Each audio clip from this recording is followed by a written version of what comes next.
항상 사랑하고 존경하는 시청자 여러분 안녕하십니까? 하늘에서 재앙이 빗발친다.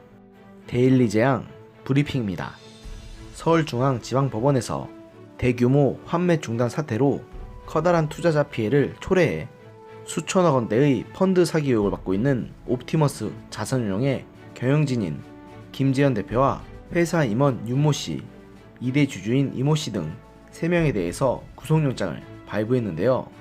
해당 영장을 발부한 최청은 판사는 피의 사실에 대한 소명 자료가 갖춰져 있고 펀드 환매 중단 사태 이후 보여준 대응에 비춰 구속의 사유가 있다며 영장 발부 사유를 밝혔습니다. 김 대표 등은 지난 3년 동안 공공기관 매출 채권 투자로 연 3% 정도의 안정적인 수익을 내준다면서 5,300억 원에 이르는 거액을 끌어모았는데요.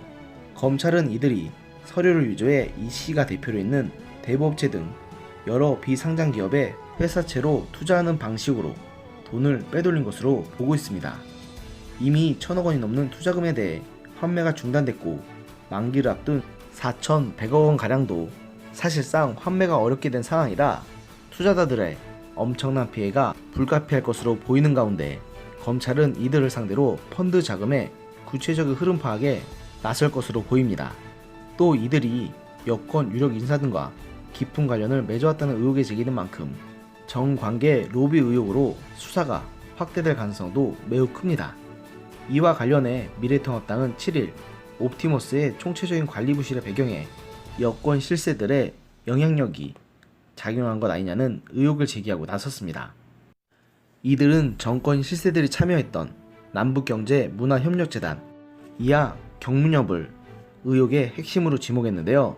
이 문제의 단체인 경문협은 2004년 남북교류를 위해 설립된 비영리 민간단체로 최근 대통령 외교안보특보로 내정된 임종석 전 청와대 비서실장이 2005년부터 2007년까지 2대 이사장을 맡은 뒤 최근까지도 주도적으로 활동했던 것으로 알려져 있습니다.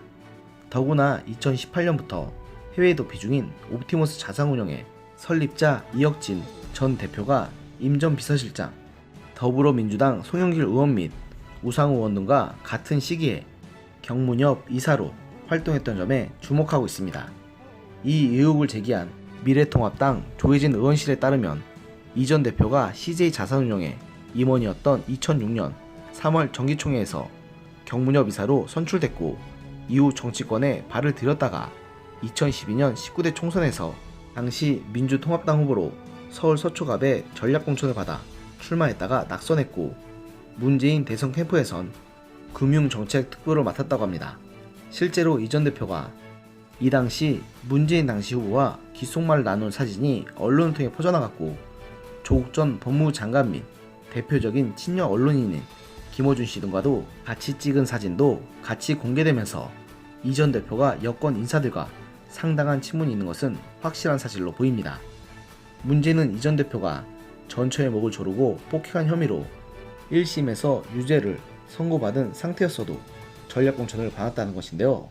조 의원은 이 사실을 언급하며 이 전 대표가 공천 및 인선 과정에서 당시 민주통합당 사무총장이었던 임 전 실장의 역할이 있었던 거 아닌지 의심된다고 의혹을 제기했는데요. 이후 이 전 대표는 70억 원대 횡령과 조세포탈, 상해, 성범죄 혐의 등 사건 5개에 연루된 피해자로 수사받던 2018년 3월 돌연 해외로 출국한 뒤 잠적해 행방이 묘연한 것으로 알려져 있습니다. 통합당 송일종 의원은 이 전 대표가 해외 도피 당시 임 전 실장과 밀접한 관계였다면서 이 사건의 뒷배를 의심하지 않을 수가 없는 상황이라고 했습니다. 지금 상황에서 검찰이 이 사건에 대한 수사에 고삐를 옥죄고 있는 사실은 결국 윤석열 검찰총장이 정권의 치부를 치고 들어갔다는 해석이 가능합니다. 실제로 이 정부 들어서 온갖 사모펀드들 및 금융회사들이 연루된 정권 차원의 금융범죄들이 줄줄이 검찰 수사선상에 올라있는데 이혁진 대표 정도면 정권과도 상당한 연결고리가 있는 거물급 인사인 만큼 이 사람을 정조준한 수사가 사실상 윤 총장이 정권과의 일전도 불사하겠다는 뜻으로 읽힙니다. 이미 윤 총장은 추미애 장관과 심각한 수준의 갈등을 빚는 데다가 정권 차원에서도 윤 총장을 매장하려 드는 등 사실상 물러설 곳이 없는 상황입니다. 그렇다면 결국 남은 해답은 정면 돌파뿐인데, 그렇기 때문에 정권의 약한 고리 중 하나인 금융범죄를 치고 가고 있다는 많은 분들의 해석은 타당하다고 봅니다. 과연 윤 총장이 정권과의 생사를 건 혈투에서 승리할 수 있을까요? 지금으로서는 그저 지켜볼 수밖에 없다는 것이 참 안타까울 따름입니다.